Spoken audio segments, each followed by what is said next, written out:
बिस्मिल्लाहिर्रहमानिर्रहीम बिस्मिल्लाहिर्रहमानिर्रहीम। आज 10th क्लास का चैप्टर नंबर 11 होम्योस्टासिस, इसका हम इंट्रोडक्शन देखेंगे। इब्तदा होम्योस्टासिस की करेंगे।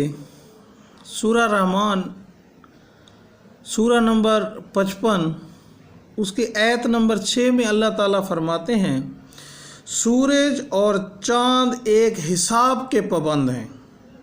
तो ये गोया एक होम्योस्टासिस की तरफ इशारा है, यानी एक हिसाब के पाबंद है, ना उससे कम हो सकते हैं ना ज़्यादा। और आयत नंबर सूरत रहमान की 7 में अल्लाह ताला फरमाते हैं, और आसमान को बुलंद किया अल्लाह ने और नमाज और निज़ाम तवाज़ुन को कायम कर दिया। अब अल्लाह ताला ये तवाज़ुन, होम्योस्टासिस क्या है? असल में ये तवाज़ुन है, बैलेंस है, जो आप रोज़मर्रा ज़िंदगी में भी देखते हैं, और ये तवाज़ुन हमारे जिस्म के अंदर भी मौजूद है। अब ये तवाज़ुन है क्या? यानी बाहर के माहौल में तब्दीलियां आने के बावजूद जिस्म के अंदर का टेम्परेचर, साल्ट, वाटर, पीएच, इनको एक ख़ास लिमिट के अंदर बरकरार रखना होम्योस्टासिस कहलाता है।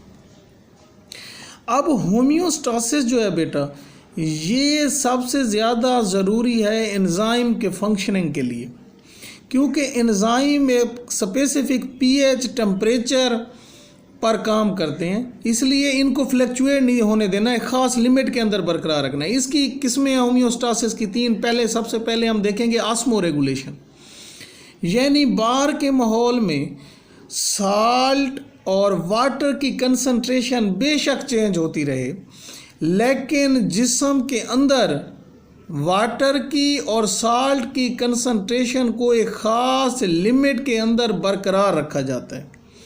अब इसकी बेहतरीन मिसाल जो है, इंसानी जिस्म में ग्लूकोज़ की कंसंट्रेशन को बरकरार रखना है।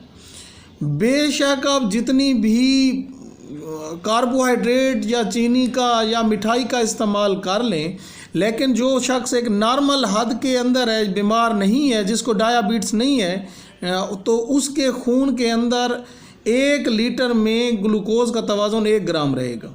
अब दूसरा है थर्मो रेगुलेशन, यानी इंसानी या किसी भी जानवर का जिस्म जो है, जो होम्योस्टासिस जिसके जिस्म के अंदर मौजूद है, बेशक बाहर के माहौल में तब्दीलियां आती रहें, लेकिन उसके जिस्म के टेम्परेचर को एक ख़ास लिमिट के अंदर बरकरार रखना थर्मो रेगुलेशन कहलाता है। बेशक सर्दियां हों, बेशक गर्मियां हों, बहार हो, ख़िज़ां हो, जब भी इंसान का टेम्परेचर थर्मामीटर की मदद से चेक किया जाएगा, अगर वो बीमार नहीं है तो उसका टेम्परेचर नॉर्मल जो है वो 37 सेंटीग्रेड या फ़ारेनहाइट में 98 फ़ारेनहाइट जो है वो हम मैयर टेम्परेचर हम 37 सेंटीग्रेड मैयर करेंगे।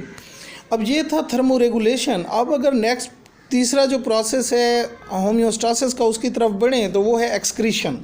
एक्सक्रीशन है कि जो हमारे जिस्म के अंदर रिएक्शन हो रहे हैं, यानी कैटाबोलिक हो या एनाबोलिक हो, मजमूई तौर पर वो मेटाबॉलिक रिएक्शंस कहलाएंगे। इन रिएक्शंस के दौरान जो फालतू मादे पैदा हो रहे हैं, उन फालतू मादों को जिस्म से खारिज करना एक्सक्रीशन कहलाता है।